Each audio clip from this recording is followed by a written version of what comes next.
to the Rev Mel Show on TalkingSexRadio.com. Log in to chat your questions or call 818-731-7942. And now, here's your host, Reverend Mel.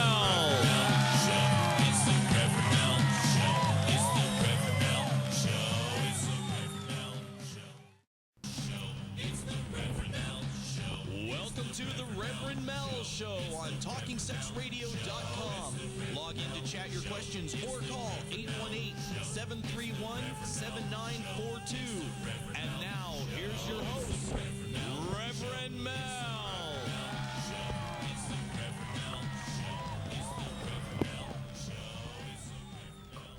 Clear.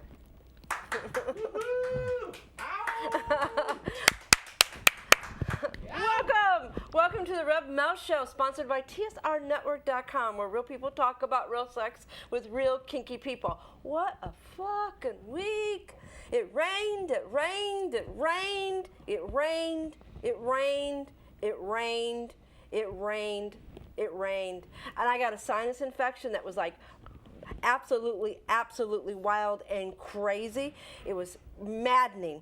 And I got sick. I wasn't feeling good all week. I spent the whole weekend in bed, very sick. I felt absolutely horrible. But you know what? And I was supposed to get all the construction done for the building. I mean, for the second floor. But because of the rain, we could not bring in any of the wood or the drywall or any things like that. So all I did all week was just nurse my bad cold, and it felt really bad. And I know I got my hair back today, and I got the cool glasses on. See the glasses that go like this? Aren't those cool? These glasses are so cool. In fact, I wore these glasses to a function on Thursday night, and basically the function was I had to go to this online social media podcast for all these people that do all these podcast shows. So I went to this meeting. There was probably about 150, 200 people there. And believe it or not, these are supposed to be upcoming shows that are on the internet. I was the only live broadcast show that was there. Nobody else. They were all recording their shows. They're all editing their shows. And when I told them that I did 4 live broadcasts a week, they were shocked. They were like, how do you do that? Because they were talking about how things to be a little bit more interactive. And they were really amazed that I was able to do that. So it was a fun evening. I really enjoyed myself. But you know what I've been doing all day? I've been buying wood. So I walked into the hardware store, okay, where they have all this wood, and I went to every guy that I saw. Ready for this? You got wood? And the looks on their faces, I kept having guys going, my God, it's so funny, you're hilarious, because of the fact that that they were shocked that I was saying you got wood, because nobody ever does that. But you know what, I got some announcements, okay? We have this Saturday night at the Lear Assad in North Hollywood. They're holding their Unfettered party that starts at 6 o'clock. You can go to their website, which is theleardassad.com. You know, get a hold of them. Go to one of the play parties. They're awesome. It's my little place where I love to call my home. We have the San Fernando Valley Munch coming up on January 30th at the Presidente Restaurant in Northridge, and that starts at 1 o'clock. That's a really great munch if you're in the San Fernando Valley. If you're in the San Fernando Valley, that's a great place to go. And then what we've got coming up in February, we have My Kinky Valentine, and TSR Network is going to be there. We have a booth. We're going to be broadcasting live from TSR Network. So I'm really excited about that. And I think that my board guys are having a problem.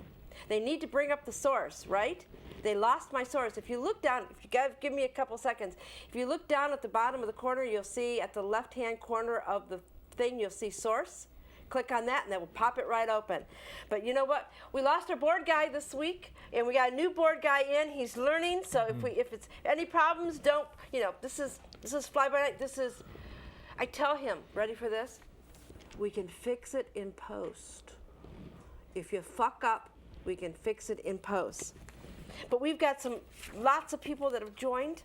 I'm going to call out some names because I sent this out in the newsletter. I don't know if you guys got the newsletters, but we had so many people join this week. You know, TSR Network is starting to fly. We have Sexy Bear 337. We have Super Subs 007. We have Jen. We have Sweetheart 115. We have, like this one, Horny Guy.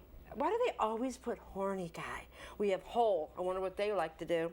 We have Dr. Morel. She was in the other night on the show. She is a real doctor. We have Blackfoot Warrior. We have Honey. We have Master Crass. We have Dick Man. I like that. Dick Man. We have Lion King. We have Kitten. We have Mr. Roberts. I mean, the list goes on and on and on. We have Windwalker. We have Massive Master Dom. I mean, don't you love these names? What's your name? My name is Master or Massive Master Dom. I wonder if he's got a massive cock there. But, you're wondering why we're gathered here tonight, right? Well, we have somebody here that I'm so excited about, and I can't wait. I can't wait to introduce him, because we're going to talk about things. I'm going to ask him some questions. We're going to talk about 10 things you do not make bondage equipment out of. And here's DownTownWilly. Welcome. We're going to show a lot of his photographs. We're going to ask him a lot of intimate questions, but we're going to go through those 10 things. Okay, I made a list. Tell me if I'm right. Okay? Cardboard boxes. No. Why not? I mean, you just put a little...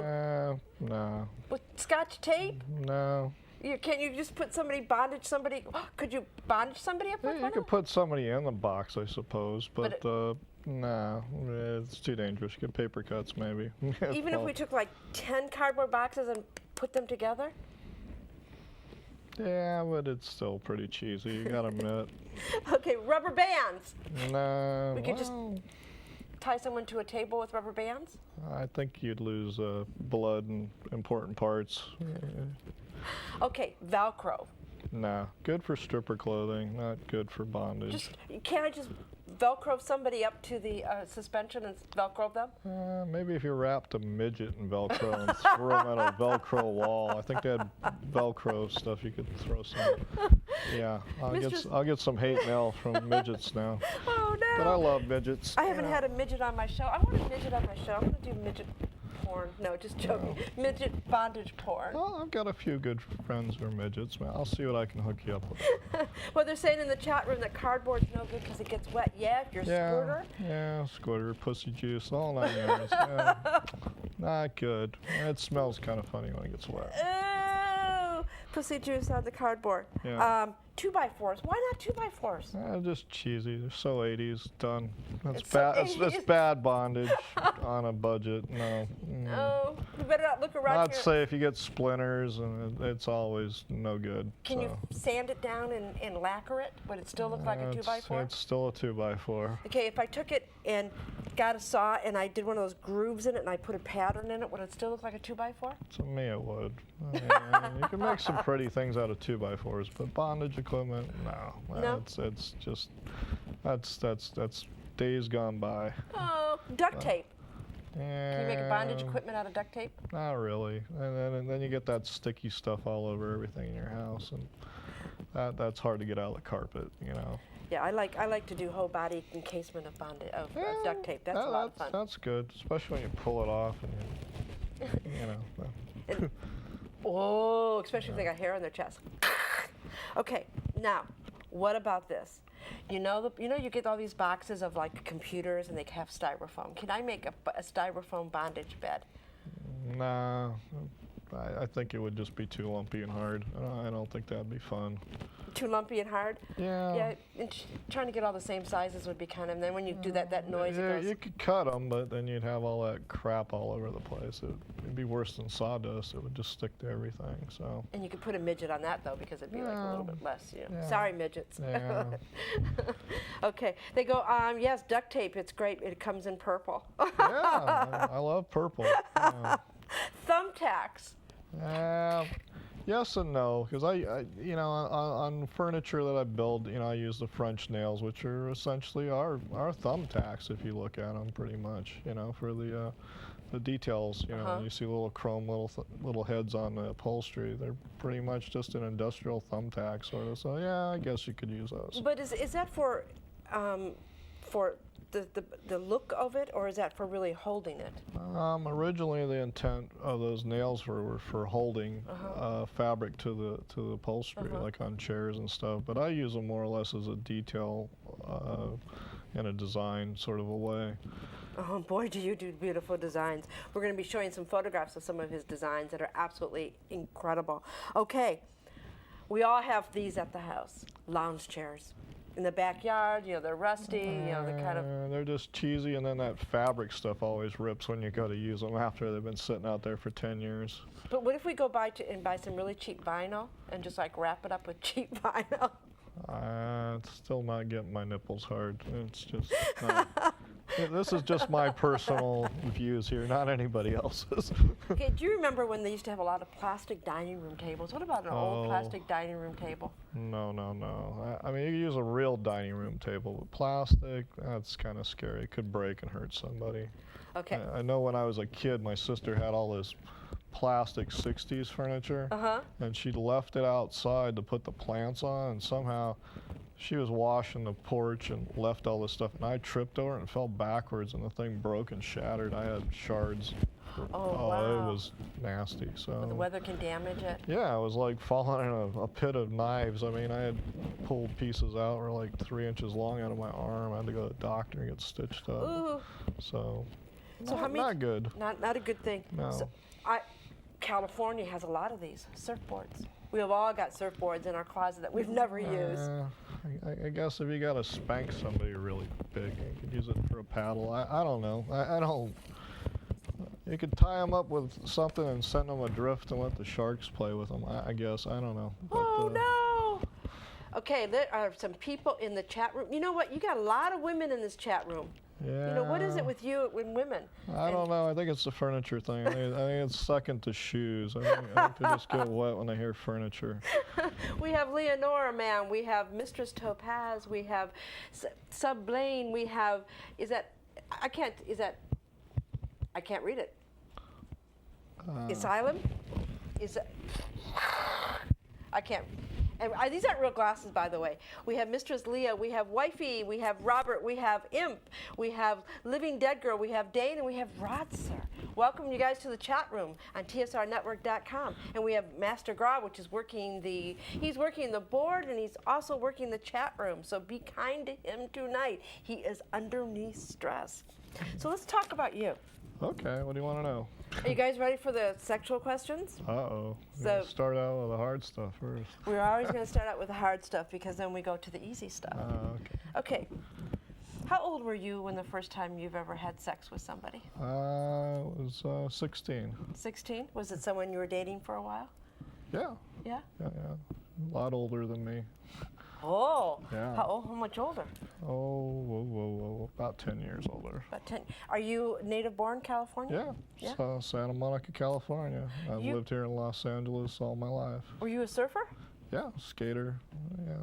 It's one of those guys back, you know the Dogtown movie came out. Most of those guys lived around my neighborhood, and I hung out with them. So that movie was pretty much my younger years, just kind of running around LA, terrorizing the mass populace, if you will. Okay, you were living everybody's dream. I mean, everybody in the Midwest. I'm originally from Michigan, and the thought of growing up and going to high school and living at the beach and being at the beach was something that we've all wanted to do.